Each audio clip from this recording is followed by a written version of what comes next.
Hello, Rick. How you doing today? I'm good, thanks, Dan. Not too bad, thank you.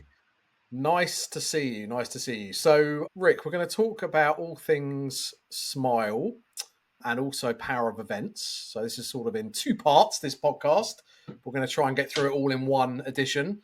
For those that aren't aware, Rick, talk to me about Smile, who it is, what it does. We're obviously going to talk about your history with it and the fact that you founded it many moons ago and what that means for you at the moment, given the recent acquisition of the business. But just bring it to life for people that aren't aware of who it is and what it does, please.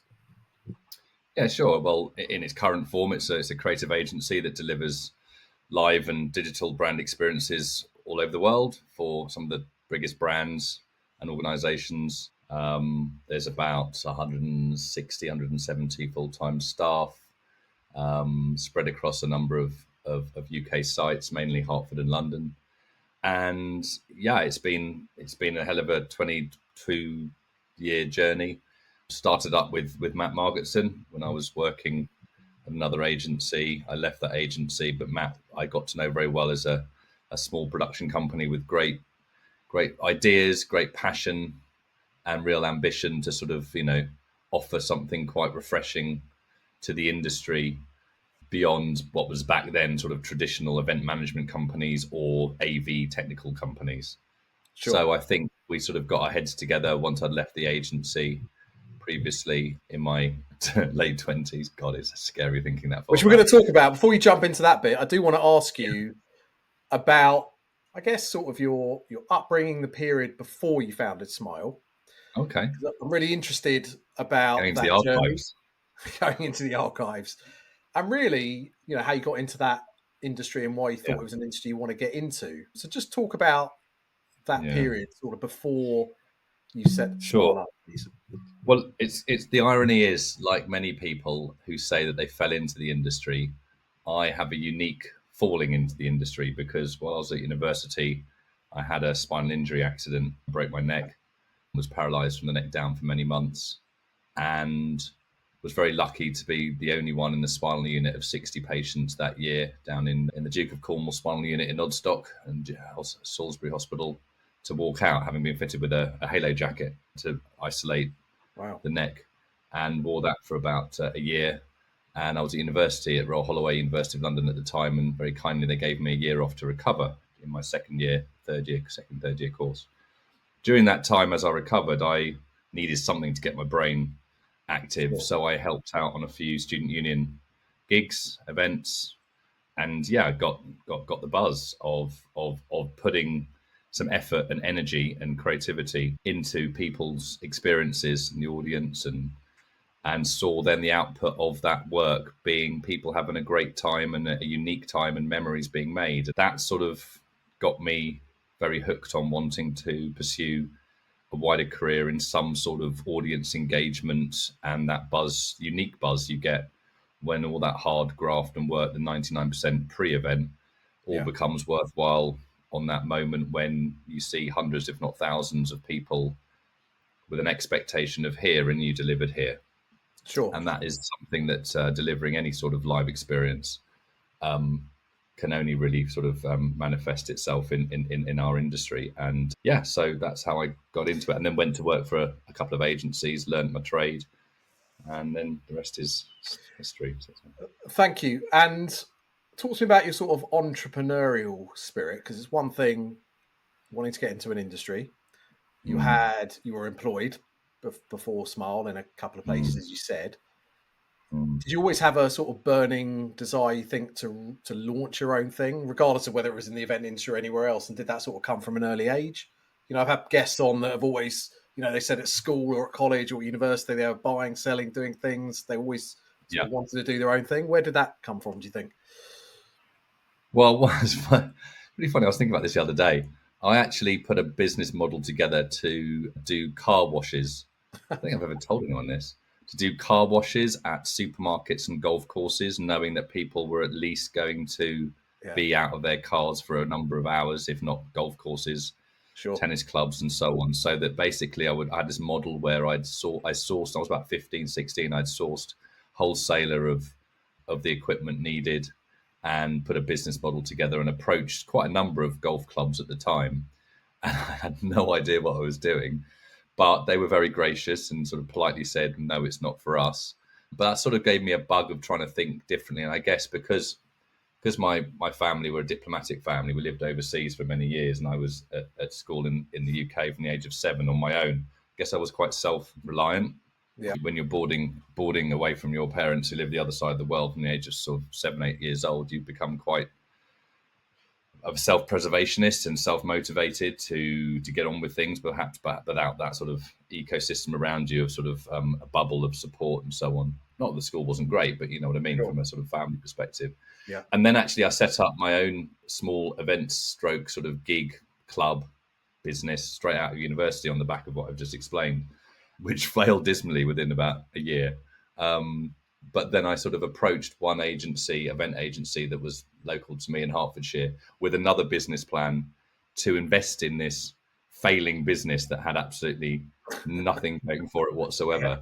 Yeah. And very wonderfully, the MD at the time said, look, this is not something I'm interested in, but I'm interested in you. Sure. I see something in you from a creative entrepreneurial perspective, because obviously, you know, the presentation was wonderful, but the actual potential of it was rubbish. Yeah. So I think I always wanted some sort of dynamic, sort of self-controlling, I suppose, of where my career was going. But I think the first experience really made me realize that I had absolutely no idea what I was doing. So I worked for a great agency at the time called Motive Action, and learnt how to sort of sell, market, create, pitch, and had an amazing couple of years there. And then I went to P&M under another great MD, Nigel, who taught me about the wider industry and commercial brands and bigger teams, and sort of how the industry sort of perhaps did or didn't market itself very well, and the awards and the whole bigger picture of it.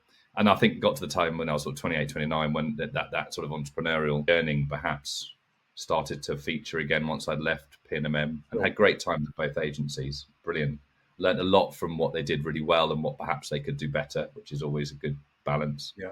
And then me and Matt sat down and had a lunch and decided that, you know, things might go in a different direction. So let's talk about that moment, that lunch, because again, I've had lots of people on where the conversation with a business partner in a pub tends to always evolve around being in a pub or around food as into an idea. So what was your vision back then?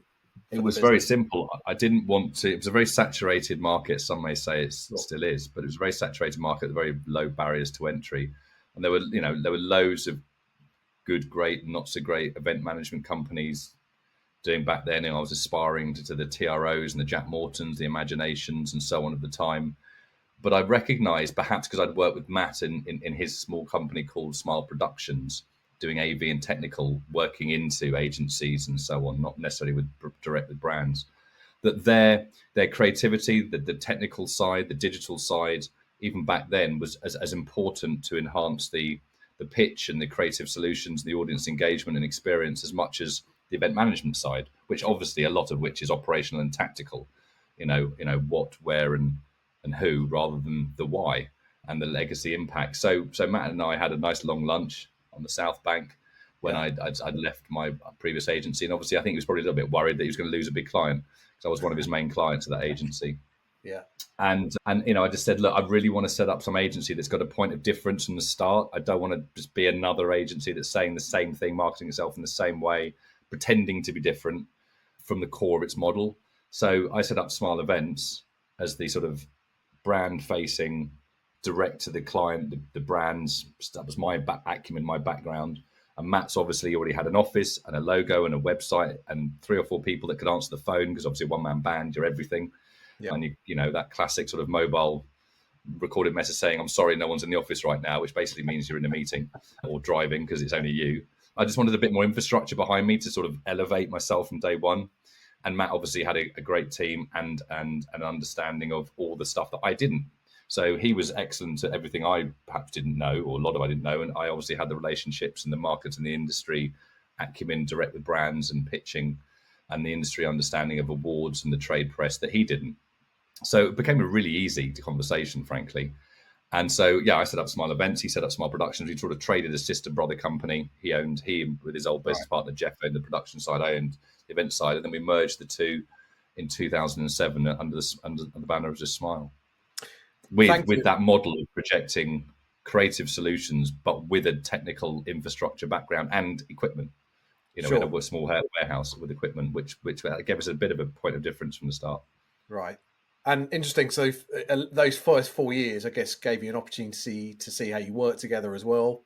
Because again, best laid plans. You think you've got, Yeah. it's all going to go swimmingly well, or you hope it does, and then there are Do you know tales what? where people get together, it doesn't always work. Yeah, no, we'd worked together obviously on many Yeah. projects before. I mean, I remember my within 3 months, a certain gentleman who his name is Dominic, who approached me after a year of university and said he's not joining university. He was a friend of the family, and he'd done a few bits of sort of private high end net worth parties and wanted to get into events. And he approached me, and I said, well, I can give you like 3 months free work experience. I don't know where it's going to go. I haven't got any money. We haven't even got a gig yet. And Matt was sort of with his stuff, was still doing stuff with a few other sort of agencies in the area. And I remember the first pitch that we did. Actually, we did Vinnie Jones's dad's birthday party. Was the first gig we ever Of did. course. Right. Not one you want to screw up. And bless him, I saw Vinny on an advert on the BBC News this morning. He's promoting that Yeah. great Turkish Heart Foundation Yes. about CPR. sort of hands only Yeah. breast compression, CPR, and so on. And he was on again this morning. So that reminded me. That's why I mentioned it. But anyway, so we did that just to sort of get some sort of case study. Yeah. And then somehow through some contacts, I think through my father's I don't remember how it came about, but I think we were targeting BMW Group. And at the time in 2003, BMW had just bought Rolls-Royce motor cars.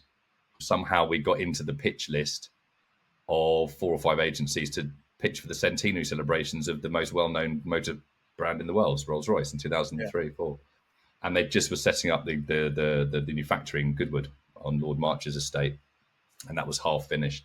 And they had the new first car ever, Phantom, that BMW had built with the Rolls-Royce.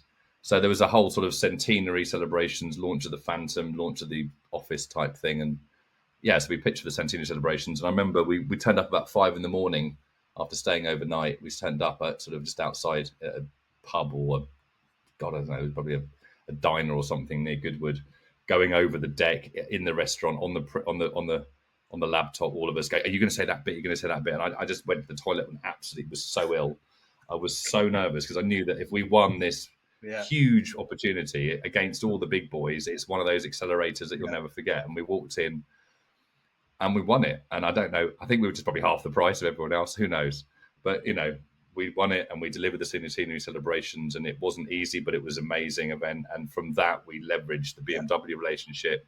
We leveraged the fact that we'd done a brand and a brand experience and a dealer sort of conference and a party in the evening. So it covered a lot of bases with some great production values and a lot of logistics. So so that sort of getting to know each other, working together became normal. Sure. It didn't actually we had no plan to it, basically. Instinct. Well, it's interesting. And what you said there, you pitched, you probably on paper possibly shouldn't have been on the roster or in the room. You possibly Correct. weren't ready. But again, people Correct. listening to this, a lot of it's about overcoming your fears, right? Because it's easy to, I guess, play it safe.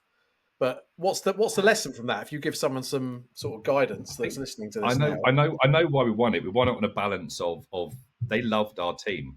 We were very close. Me, Dom, Matt, and then I think Andrew was one of Matt's key first employees. Me, Matt, Dom, and Andrew went in and pitched it, and we'd done a lot of research and background because we had nothing else to do on the whole essence of what Rolls-Royce wanted to project forward, what the Phantom meant to BMW, what the Goodwood pedigree of being at Goodwood with Lord March's, estate. So we did a huge amount, probably way more than any other agency, because they had loads of other things going on at the time. And secondly, this was life or death, frankly. So our passion in there, our sort of, our absolute focus was that if we didn't get this, we'd probably use up all our money on the pitch. Yeah. And that this was basically maybe could be the death knell of a great idea. So I think in retrospect, from my memory, that the client said that they just wanted to work with the team, and the ideas were great as well. And they sort of, I suppose, you can always win on the team, but you don't always win on the creativity, because the creativity can be changed, but the team necessarily can't. So I know historically, Smyle has sometimes not quite nailed the creativity with a few tweaks, very subjective, but they want to work with the team, and they could work with the team on a few of the tweaks of the creativity. So I think that's how we won it. But the big sort of lesson there was, how teamwork and four different people coming from four different angles combining together in a really succinct, aligned way, demonstrated to the client that we had all the Sure. passion and the skills to deliver for them and make them look good. And that was the key sort of element to it, I Thank think. you. And staying on team, then obviously over the last 20 years, you've brought on board not just you personally, but as the team, as the company grows and scales. It's important, I guess, to try and keep that element from when you first began. That passion comes across in the pitch. How do you go about that? What strategies have you tried to employ over the years to make sure you're hiring the right people? On paper, people look, they've got qualifications and experience, but what's some of the things you look for, and how do you go about doing that? I've always only recruited and aptitude, Right. and someone that surprises me and makes me think, I didn't know that, I didn't think about that. I mean, I'll give you a great example. Dom is now running Smyle. He's one of my proudest legacies, I guess, from Smyle is that my first ever employee at 19 is now Wow. in his early 40s and running a massive agency and is, now in conjunction with the Human Network and Identity running the whole agency. And Sure. Matt is still obviously still there as a key director, and so is Andrew. So, I mean, I didn't recruit Matt or Andrew, but sort of in a way we worked together. And Dom, I'm very proud of that legacy. So, and I just saw Dom as a very resilient, entrepreneurial, but also he was damn sight better at things like being calm, diplomatic, listening, all the things that I have still to, develop or perhaps improve. But, I'm not ashamed of that because you can't be good at everything. Sure. And I have Yeah. my certain style and it's useful a certain way. But if you build, we always talked about ourselves being sort of, square. And each of those four sides of the square had different skills and weaknesses and strength. But together we covered pretty much all bases. So from a recruitment perspective, I mean, I didn't do a huge amount of recruitment beyond building up sort of the core team and a few others that I mentioned. And, we made some mistakes. You always do, and you should always Sure. learn from them. But I always wanted to have someone in the team that wouldn't be conformist and wouldn't just be part of the culture, but would actually add something to the Yeah. culture, add something different and have a different perspective and have the confidence probably and give them the remit to put the hand up and say, hold on, in my view, from my personal experience, whether I'm really young in the industry or been in the industry a few years, this could be done better. So it's a balance of giving them the remit and the confidence to do that, but also knowing that they had that sort of in place as well, not to bottle it. Otherwise, you're just an institutionalized recruiting the same sort of people as you, and that doesn't add any spice or any progressive view on things to develop and improve. And also, they don't feel the confidence because in a despotic sort of hierarchy, it's your way or the highway. It was always trying to, and I think the four of us developed a really good instinctive way of respectfully contesting each other's views and then coming to some sort of consensus and knowing when perhaps you weren't the best one to make that call. Sure. I mean, obviously leading the agency, I always ultimately had to make some sort of strategic calls, but it wasn't necessarily always, it wasn't in isolation. I had to listen to the people that were better than me. I always think recruiting people that are better than you is easy to say, but that's obviously Sure. the ultimate, isn't it? So people clearly very important. You mentioned leadership. Talk about your leadership style, maybe from day one compared to now, and how that's evolved over the years. And has that been an intentional thing, or? Oh, my leadership style for the first 5, 10 years was egotistical and gobby. I don't think that's a shock to a lot of people that know me back then. I used to go to award ceremonies wearing this big sort of fleur de lis black tunic with gold fleur de lis on it and bigging up how amazing Smyle was way beyond its years, its size. We always enjoyed the sort of smaller disruptor vibe. Obviously, you can only take that so far, but when we were pitching at some of the aforementioned Sure. agencies that I all have massive respect for, I was always over promoting and I suppose giving an impression that we were bigger than we were. We had the strength and depth that we were, knowing that we had the capacity and the ability to do it, but didn't actually have it in reality yet. So I didn't want, we had such an exciting ambition. So I guess from my leadership style, I pretty much was, we're going that way. And I don't have all the ideas, so help me form them, but we're going to go that way. And I guess I had that sort of wider industry understanding of what competitors were doing and what talent was out there and so on. While a lot of the other guys were their excellence was in technical, creative, Right. digital operations and so Yeah. on, which was never my forte. I was more the sort of, I've got an idea, help me put it into reality. Yeah. And I'll never shy away from that. I'm also not particularly good as a people manager. which is awful to say, but I didn't have the patience. I didn't have perhaps the listening communication skills to sit down with people and develop very strong personal development plans. And I didn't have one for my own career. So weirdly, I sort of translated that sort of looseness onto, initially in the first realms of Smyle, Sure. a very flexible, dynamic, or should we just say loose plan, knowing that if it all went the right way, it'd all sort itself out somehow anyway, and everyone would get progression because the business was progressing, which is Yeah. not how it should be and not how it should be now. But back then it worked, and I'm not ashamed of that. It was just, it gets to a stage, obviously, when you're a certain size where you need to bring in finance departments, HR departments, personal development plans, career progression, and training investment. But the first 5-10 years, we were going at a million miles an hour. That just did never seem to be a priority, and it works to a point, but then it gets to a critical mass where you need that bigger infrastructure and resilience, otherwise you become a bit fragile. So, yes, thank you. yeah, So I was going to ask about. So we've spoken about people, spoke about your leadership over the path of 20 odd years. Can you also sort of pinpoint some other strategies? I use the word loosely, given what you said about just being pointed in the right direction, that you've employed to scale the business. Again, if someone else is listening, there might be an agency. They've got 3 or 4 years behind them, got to a certain point. What's your advice? How do they get to that next level?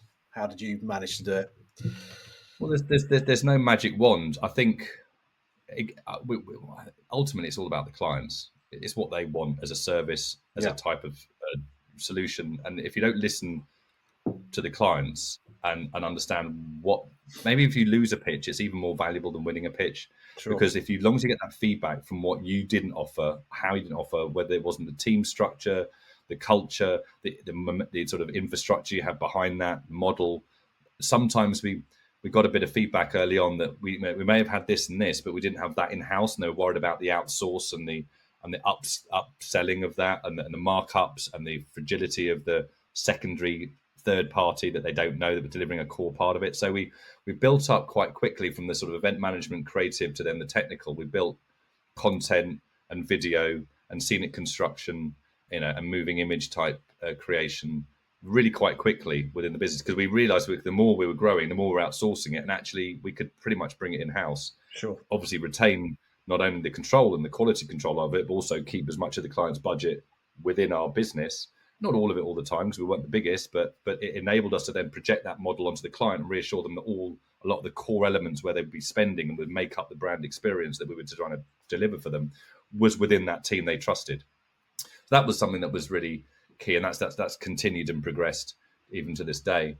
I also think that we, understanding how to learn and listen to your peers. I won't name anyone individually, but there's 3-4 key CEOs, MDs, and some key agencies, some of who I've already mentioned, that I massively admired and aspired to. I didn't think they'd do everything right, and obviously that's why I learned a lot as well. But I also saw how it took them a lot of time, again and again, doing the right thing to build up reputation, build up brand relationships and client relationships that don't just click into multi-million-pound deals overnight and then you get them again and again. You've got to invest 5-10 years sometimes in consistently delivering excellence, and that then breeds sort of a reputation both within the industry and attracts better talent to you, but also within an organization, that people move, people progress, procurement, other key buyers, they move around in the organization, they talk about it, and also they move to different organizations and maybe take you with you so you can retain a client and gain a new one. So there's no quick fast track fix to suddenly have 30-40 global brands that all love you or Smyle. You've got to keep delivering consistently year on year to get to a sort of optimum relationship where you're doing their internal comms, their video content, their experiential activation at a sporting event, their main sort of conference, a product launch, a big exhibition stand, whatever it might be, and all those multiple different audience facets. That takes time. There's no quick fast track, very rare anyway. And even if you get on a big procurement roster process, that's also still obviously competitive. It's not like you're just given on a retainer basis all these projects. So I think we were very good at recognizing that it's a long-term play, even though we wanted to go at a million miles an hour. That's never going to happen from a client relationship perspective. Sure. So consistently delivering excellence over and again, I think we've delivered a really good reputation within the industry and with our clients as well of creativity and operational excellence.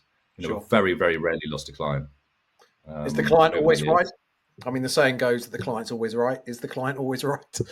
I know the client isn't always right, but the point is the relationship should always be right. So Right. the best relationships is where you can turn around to a client and say, you're not right, but you don't say it like that.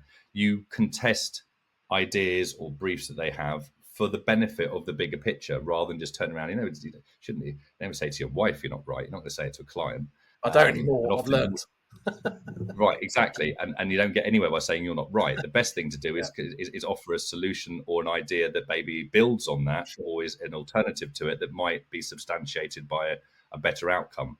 And if you've got a strong enough relationship over time, you have the confidence not to threaten the relationship by saying there is a better way, rather than saying you're not right, because that's just very subjective and black and white and binary. So the client isn't always right, and I think any client who thinks they're always right is probably not someone you want to work with, because I think that's a really short-minded. No one's always right. Why should a Sure. client be? They're just another human being or another agent organization. I think the best agent the organizations recognize that they're tapping into an experience, a unique service offering as an agency in an events business that they want and need you to offer the right solutions. Otherwise, why would they employ you in the first place? Yeah. And that's why I'm talking about that traditional event management model where it's tactical. Where do you want it? How do you want it? When do you want it? Through to now, it's, why do you want it? And what's the point of it? And what's the legacy? And that's a lot more of framing solutions around next outputs rather than just asking for tactical operational solutions on a very sort of, commoditized basis. So, you need to have certain talent that understand that and understand the bigger picture of why you're doing this rather than just logistical or operational people. But it's important for them to have the rationale and the bigger picture as Yeah. well. Otherwise, they don't really understand why they're doing this long hours and hard work on it. So, yeah, interesting. So, yeah, that's my view on clients. Thank And you. we all love them, obviously. It was recently announced that Smile's going to be part of the Human Network. Talk to me about that deal, how it came about. We've read what it means for you. If I'm not mistaken, you're going to be stepping down from Smile, I think, towards the end of the year. So let's talk about the acquisition, whether that's something that was always part of the strategy, if you like, and why that's a good thing for Smile. Well, it's definitely a great move for Smile, and hopefully Identity is now part of the wider human network that we recently created. I can't tell you the intricacies, obviously, for obvious Sure. reasons of the deal, but ironically, me and Michael have known each other for a number of years. I think we have mutual respect for each other, what we've achieved, and we sat down for lunch, and funny enough, and ended up at the casino, I think. But that's for another time to tell that story. But ultimately, I think we weren't particularly, going out to market or anything like that. I think it was just became evident very quickly that Identity were going in that direction and flying in sort of the big government contracts, the big global sort of events. And we were obviously one of the best in class, in my view, and hopefully theirs and other people in the industry in the brand experience, having got 30, 40, 50 of the biggest brands in the world, creating a sort of 50 million plus turnover business, having won event agency of the year more times than any other agency in the last 10, 15 years, with a great talent and reputation. And, there wasn't a lot of crossover in some respects, but there was a lot of perhaps ambition and cultural crossover in others. And as that sort of initial conversation was then developed into the board and advisors and the wider team, and I sort of took a step back from it really because I wasn't obviously going to stay on in the long term. It became very evident that 1+1 could at least equal 3+, and we could mutually help each other with our next step of ambitions to develop each other's businesses, because of what we both brought to the party was quite different, but with an aligned ambition for excellence and for culture and for enhancing and optimizing engagement with audiences, whatever the genre, whatever the audience. We just happen to be strong in the brand Sure. experience and sport, music, esports, festival, and brand product launch sort of, and they were obviously very strong in sort of public sector. So yeah, I mean that's I think the rest is recorded. Yeah. I think we need to hear the story about the casino another time. But yeah, you've had some time to reflect, obviously, since the announcement's been out, on the fact that you are going to be sort of stepping down. Talk to me about some pinch me moments over the last sort of 20 years where you think about, wow, I can't believe that's what we achieved, or even, I can't believe we got out of that situation. Anything that sort of springs to mind that you want to tell Oh us about? yes, there's a few. I mean, in no particular order. I remember when we won the opening ceremony of the Ryder Cup through a relationship we developed with the PGA at the European Tour of Wentworth. We delivered a few concerts for them on the 18th fairway just before the PGA, the European, the head of the European Tour sort of flagship event at Wentworth. I do remember one moment. I think we had either In Excess or Ronan Keating or Simply Red playing on the 18th green, and it was absolutely tipping it down for days beforehand. And I think it got to about an hour before the event, and we were on a sort of slope on the 18th fairway with the whole marquee, about 3,000 people capacity for the stage. And this generator just started slowly sliding towards the lake. That was a moment I won't forget, where we had to, because the ground was so sodden and boggy, it just literally, that was an interesting sort of hour. But then the reason I tell that story, everything was fine. Obviously, Smyle solved it. But about a year or so later, we won the opening ceremony of the Ryder Cup at Celtic Manor in 2010. And the Ryder Cup is, the third most watched sporting event. The ceremony is watched by 500 million people. There's such a following in the States and the Far East and Europe. And yeah, we are, Dom was running it at the age of 27, 28. We were, barely 6-7 years old as a business. And we were delivering an opening ceremony watched by 500 million people to the biggest golf event in 4 years. With 40,000 people in front of us in the crowd, with huge dignitaries. And all I could think about was that a light's going to fall and kill Tiger Woods. That's just what was in my head. And again, I had that sort of 5 minutes to go toilet moment, like I did the Rolls Royce pitch, where I just felt so ill and sick because Dom and the team were running all this. I was just fluffing around. I think I was hoovering. My brain rolls to hoover the stage, which is probably the best operational role I've ever had. And I was just absolutely, I thought if we pull this off, we stepped up that another level. Sure. But yeah, I had this horrible dream the night before that we were always going to be remembered as the company that killed Tiger Woods. So that's an awful thing to say. And obviously, bless him, and we love Tiger to death. But that was my big paranoia. Sure. Probably because I have no idea how to fix a light. So there we are. That's probably why I wasn't involved. But that was amazing. And then I think when we got to 2013, we were at one of the big award ceremonies in London. And I think we'd done all right over the last few years, won a few Agents of the Year awards and so on. And this time we entered, I think, 6-7 awards. And we won those irritating nights where one agency won everything. And it just happened to be us. We hadn't bought a table. We'd been invited by a couple of people. So Matt was sitting on one table on one side of the room. I was sitting on another table as a guest of a supplier. The head of the judges was from a very well-known agency, had bought 2 tables and all of his clients and was up against us on pretty much every awards category.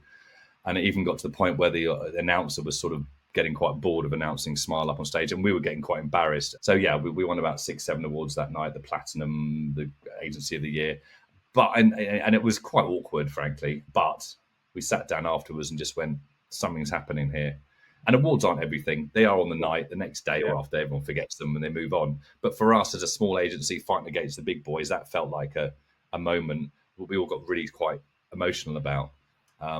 Because anyone winning any award at any point in their career is you can't get complacent about it, And I remember someone saying to me once, "It's great winning one award, but you need to win it again and again and again to get any sense of credibility and so on. And don't ever appreciate that any award is not special because you're up against your peers. You're recognised by your industry, and even if you just win one award, that's incredible because everyone else wants to win that award. And I've never been complacent about that." But yeah, we probably didn't make a lot of friends that night. Thank you. I want to, Rick, turn our attentions to the power of events. Tell people that aren't aware, I'm sure they're few and far between, given the fantastic marketing campaign that you guys have delivered over the last couple of years. Talk to us about the platform, the power of events, which, if I'm not mistaken, sort of established itself out of the One Industry, One Voice initiative that you were responsible for during the pandemic. So let's turn our attentions to that. Yeah, I won't go too far back, but the bottom line is after COVID, it became very clear that our events industry generally across the whole strength of it just never defined itself. There was no one could describe the events industry. There was no credible, generally agreed definition, scope of the sectors, and there wasn't one place to go to actually learn about that. Whether you were at school, at university, wanted to come from another industry, or within the industry, or national media, or national government, where do you go to find out about the UK events industry? There wasn't one place. Sure. Hundreds of different associations, hundreds of different recruitment websites, whatever. So being passionate about the industry, it's done well for me. I spent the whole of 2022 after the One Industry, One Voice thing just asking as many people as I could in my little black book, and people referring me from different areas of the industry. So fragmented and siloed. Would you support a not-for-profit organization called the Power Event if I set it up and put up a website and a platform that would uniquely represent and showcase in the most impartial way a simple mission to have better understanding, value, and respect for the power of the UK events industry to whoever needed to know about the UK events industry? So, throughout 2022, we galvanized hundreds of organizations from all different areas of the industry to agree the 7 sectors.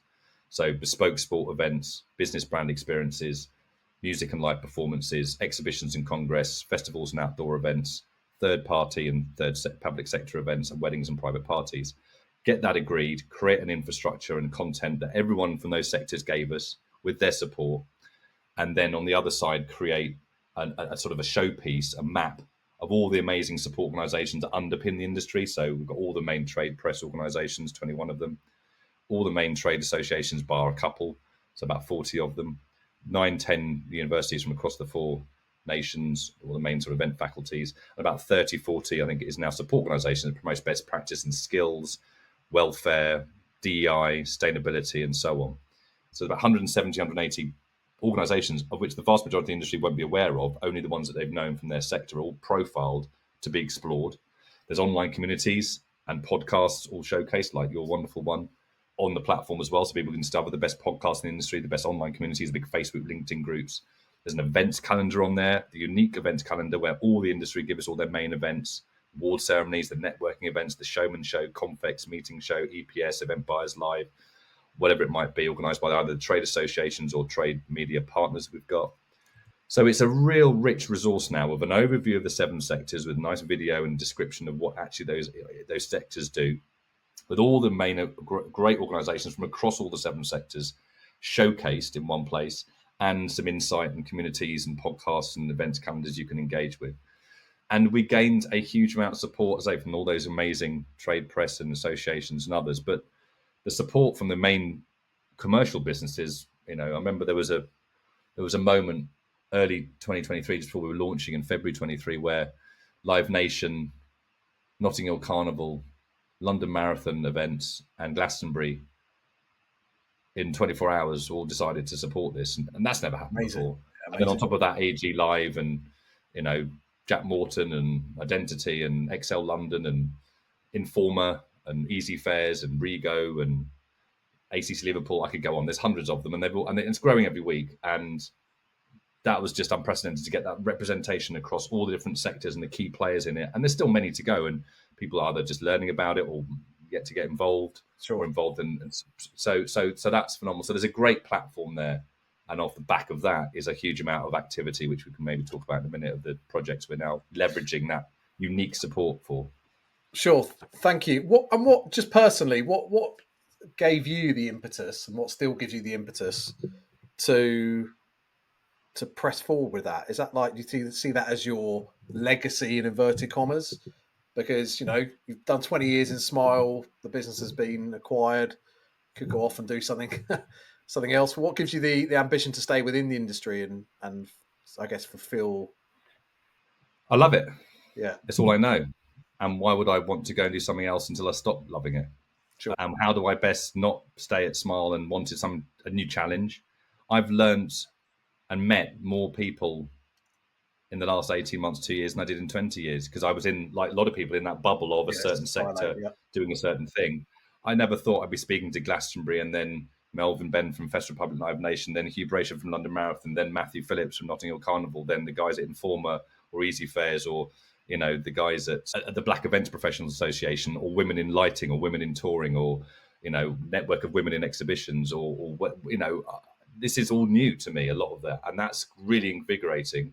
And yeah, of course, I wanted something else to do, because I wasn't the sort of guy that was going to leave Smyle and just go and play golf. I mean, God, I'm still quite immature and young, hopefully. So no, but this is something. When I hear you talk, hear you talk, it sort of plays again to your entrepreneurial spirit, I think.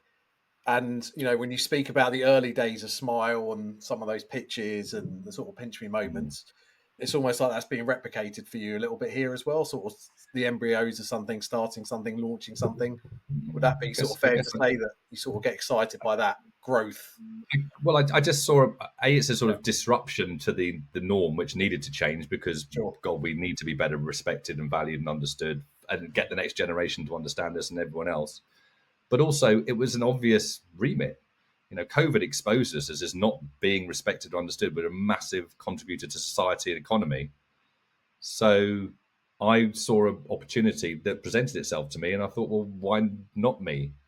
I mean, I don't know everybody, but I've got a certain ability to sell, market, and perhaps create an idea that could come to fruition with the passion and the support the industry has given me. And I guess got it really simple. The sure. mission is this. It doesn't exist. If you're passionate about the events industry, support it. Give us a few quid. We'll do the hard work. You're showing and supporting the industry. I don't know where it's going to go, but worth a go. And a lot of people perhaps believed in the fact that it's worth a go. And if they weren't doing the hard grunt, the face of it, then it wouldn't be their reputation on the line. It'd be mine.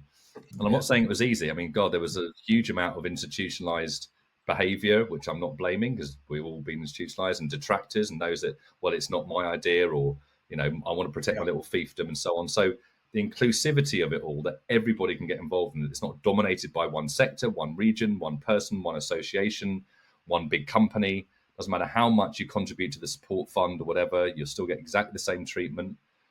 Some organisations, particularly the small not-for-profits that I mentioned, some of the small associations, we don't ask them for money, we just give them a profile. Those that can afford to contribute, it's completely optional. There's no benchmark. It's not an association with members. There's no membership direct debit standing order. It's, if we're doing some good work, support us. Either shout yeah. about us, give us a few quid for the next project, and that keeps us on our toes. So I try to sort of change the model of perhaps what people were a little bit, in some areas, skeptical about, fill a hole that was needed, and everyone should benefit. If we are attracting better Yeah. understanding of the industry, better next generation engagement, people to understand more what they're part of within the industry, event professionals, and discover different areas of communities and insight. What's not to love? I'm not doing anyone else's work. I'm just bringing it into one place so it's easily sourceable, Sure. findable, and engaged with. So it's interesting. You've been in a unique position to, pivot across all these different parts of the event industry and see what's going on. Can you bring to life Mm. any sort of challenges you feel that are paramount that go across all of the different? I think there are 7 different Yeah. categories, for a better word, or areas of the events industry that power events represent. Talk to me about some of the challenges that you feel the industry is facing and how they're sort of trying to overcome them. I'll pick 3 that spring to Yeah, mind. Talent. I mean, there's no industry that isn't saying that. Then we are in a massive competitive fight right now against multiple other industries who are a lot better established and set up with us, with getting 12, 14, 16, 18-year-olds and or attracting 25, 30-year-olds from other industries to us. Most other big creative industry sectors have very well established programs, have been in place for many, many years, very well funded. And we obviously, through Brexit and COVID particularly, we all know we lost a huge amount of talent. The musings between 25 and 30% of the talent just bled out the sure. industry for a number of different reasons. And, we need the best in class to uplift and continue the growth and the development, the dynamism, moving with the times of innovation and content and digital and technology and proficiency of health and safety and sustainability from the next generation. And if we're not targeting them in the best way, earliest way possible with a consolidated offering, we're going to lose them. So that's why I think our schools engagement program we recently launched to cover across the country has been so well supported as we kick that off in this year. I think the second thing is, how big's the events industry and who works in it? How many people? Every other major sort of sector, whether it's the automotive, hospitality, steel manufacturing, craft brewery, fisheries, I could go on, PR, they can quote those numbers. They can say the GDP contribution, the export value is this, and the people employed in it is this. And if you're ever going to get some decent, and our remit is not to lobby government, but a lot of our association partners have that remit, we can't answer the 3 or 4 of those basic questions. We're never going to be taken seriously in any sort of educational export strategy, business policy, because they don't even know what we are, Sure. or if they know what we are from the Power Events content, the numbers need to back it up. So everyone is suffering from that. And individual sectors and associations have some numbers, particularly the exhibition industry is quite good at it. The music industry is quite good at it. The festival industry is quite good at it. Weddings actually are quite good at it, but they all have very different measurement indicators from numbers to GDP contribution or value. So, and certain sectors aren't that good at it. So to get a credible big number together, audited by a big four accountancy firm, like most other industries would do, unless we get somewhere close to saying that we are musing 60, 70 billion as people banded around pre-COVID with approximately 800,000, employees. Until we've got the content going, we've got the credibility of that with the Power Events platform and the definition, got to back it up with the numbers. And then it gets interesting because they're voters, because there's a big tax revenue, because there's an opportunity for government to help an industry that's really flying and with the best in class in the world, for God's sake. So that's something, and I'm not an expert in a lot of this. There's some great associations on a lot of work for many years in trying to develop SIC and SOC codes for when all companies do their reporting and put those codes against a couple of SIC and SOC codes. I don't think they're particularly universally used. Otherwise, we wouldn't be having this conversation. So I think that's a second one. And I think a third one is we really underrate the fact that 95% of the events industry is the supply chain and freelancers. And most of them work across most sectors. So we've historically been dominated by certain organizers or rights holders or agencies or whatever in certain sectors who've dominated perhaps the associations or the media or the money, the big turnovers.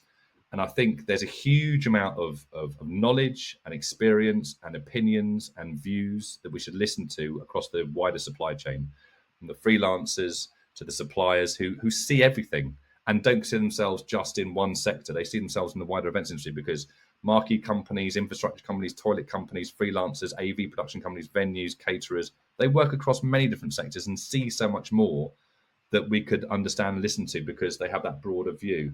And I'm really excited that a lot of those are sort of smaller associations or smaller commercial businesses, staffing agencies, security agencies, as say others, are supporting the Power Events, even though there may only be 2 or 3 personnel, full-time, woman or man-led. And they all have a view, an opinion, and they often are actually engaging with massive events and they see it from a different view. I think that leveraging of that wide supply chain, the opportunity you can create from insights to future next generation engagement and understanding, from their understanding of where the industry should go and not just, be told that it's not your remit to put that forward. We're always listening at the Power Events. I mean, everything we've delivered is the industry's told us and we've made it happen rather than trying to come up with an idea and drag the industry with us. So I really value the suppliers and supply chain as much as the bigger organizers, obviously, who are the big well-known names. And I think that's not been leveraged and perhaps bring to the forefront of discussions at conferences or workshops or panels. Thank you. And do you want to bring to life maybe one initiative that's either recently launched or you've developed or will be launching? Could be research and data, could be something else. You reference one or two that you can sort of tell listeners about and maybe they want to get involved with. Yeah. Well, if everything I've said about the Power Events it's all of interest, just contact us. Go to the website or hello@thepowerevents.org. Yep. We'd love to hear from you, whether you want to become a supporter, just get involved or hear more about it, get on our bulletin list to over 2,000 people send out a bulletin every month. Whatever, just contact us. 2 key projects are now in play. We did the app recently. Again, back to my point of data. A lot of people have been relying on SurveyMonkey for decades. Sure. And I think we're a bit more advanced than that, more 24th century than that. So we launched an app at the beginning of the year. We've just finished a big pilot test of it with the University of Northampton on a research insight element. So now we know it works, all the bugs have been fixed and so on. So we're now ready to take anyone who wants to commission any research can deploy the app. We've got quite a few thousand now people who have registered on it. Hundreds of businesses are registered on it. We can slice and dice between certain demographics or just the whole industry uniquely. So if anyone wants to commission some research, and we're trying to do it in a really cost-effective way, so it doesn't cost tens of thousands, it costs barely hundreds, if not 1,000, for a great reach. So that's something we'd really love people to get more involved and suggest research project ideas in collaboration, perhaps with academia or associations. And then the other one is the schools engagement program. We did the East of England pilot earlier this year. We engaged 6,500 young people in 2 terms, the spring and summer term, about 35 schools. And we've just announced launching it in Birmingham, Hertfordshire and the South Coast, sort of Bournemouth, Eastbourne, Brighton. And there's a couple of new regions coming on board probably by the end of the year as well. So just those 4 regions now with the East of England pilot still going, we'll be sort of targeting around 250 schools, which would be around 50 to 75,000 young people. We've got the deck, we've got the PAL compliant deck, which means schools have a mandate to actually have PAL compliant, provider access legislation compliant content. which offers a range of opportunities, inclusive opportunities for careers, not just one type of scheme. So the schools really like what we're doing. The feedback's phenomenal. And it's basically a deck. We do all the hard work, the logistics of coordinating volunteer schools ambassadors from the event professionals like you or me can go into their local school. They just need to contact us and say, like hundreds have already brilliantly, I'd love to go into my local school and present. And we'll do all the hard work. We'll do the logistics. We give them the deck. We give them the briefing. Every single young person gets a lanyard, branded lanyard, showcasing the platform and all the different things they can do to learn about the careers hub on the platform or other things. And the feedback we've had from that so far is, we asked at the beginning of the presentation to all the school children, hands up who knows what the events industry is and you've ever considered a job in it. Average of about 1% put their hands up. And every school's ambassador, as we've asked them to ask the same question at the end of the 30, 40-minute presentation, the average so far is 65% then put their hands up. Wow. I'll take that every day of the week. Yeah. And that's across 35, 40 school visits now. So yeah, so we're just about to launch by the end of the year. We've announced it with some great sponsors like, NEC and Neon, Arena Services and DRPG are sponsoring Birmingham. Identity and Assemble are sponsoring the South Coast. Hertfordshire, we've got EMC and Smyle, EMC3, Smyle, Event Academy. We implement an Absolute production sponsoring Hertfordshire, and we've got 2 or 3 other regions in play to be announced by the end of the year. So, our target is to get within 5 years almost every school in the country, about 4,500 schools and colleges. So we're getting to the hundreds now, and hopefully by this time next year we'll be getting into the 1,000 plus schools, which will influence hopefully 12 to 16-year-olds understanding the content we present is really simple, really engaging, to get an understanding of the events industry sectors, the range of job and roles opportunities delivered by great volunteers locally who put their hands up and go into one or two of their local schools and deliver the deck. And we get that sort of impact. And they have a lanyard, they can go back to the platform to have a little look with their mum, their dad, their carers, their guardians, their teachers. And we just get a generation that just know it's more than just what they thought it was. Sure. And the range of technical to operational to logistic to scenic to creative to health and safety, sustainability, content, digital job roles. So that's very exciting. So get involved if you'd like to. Yeah, sounds fantastic. And I'll drop the link in the bio, in the description below. Thank you. As we come towards the end, Rick, I mean, your passion just sort of jumps off the screen, even after all these years for the industry. What do you love most? If you can sort of put it into a sentence or two, what do you love most about being within the events industry? Oh, it's a great question. Even though everyone's often in competition with each other and so on, the essence is the vast majority of the events industry are really nice people. They all know they work hard. They all respect and should respect each other's hard work, even though they may be competitors or they don't even know each other. And what I've done over the last couple of years, maybe hopefully the last couple of decades, is interested to meet and learn from those that are better than me at what they do, or they're in areas that I have never really touched, and I want to learn more about them because they're all part of the same ecosystem, which is delivering amazing experiences for an audience with great content. Doesn't matter where you work. That's basically what you were all about. The classic JFK space shuttle discussion with the cleaner is, what's your job here? And the cleaner does, the guy pushing the broom turns around and says, I'm sending people to the moon. Now, that was culturally what I think the events industry represents. Wherever you're working in the events industry, whatever cog, ultimately everyone's working to one end, which is delivering a great experience for an audience with great content. What better industry is there to work in than deliver people's memories for the rest of their lives? So, that's basically the bottom line. And therefore, the people that deliver that should also be really quite great experience people to meet. So, that's why I'm still in it. Rick, it's been a pleasure. Congratulations on everything you've achieved with Smyle and everything that you've achieved with Power of Events to date. So far, long journey to go. I was going to say everything you are, I'm sure, going to achieve in the future. Thank you for joining us. Thanks for your support, Dan, as ever. Really appreciate it.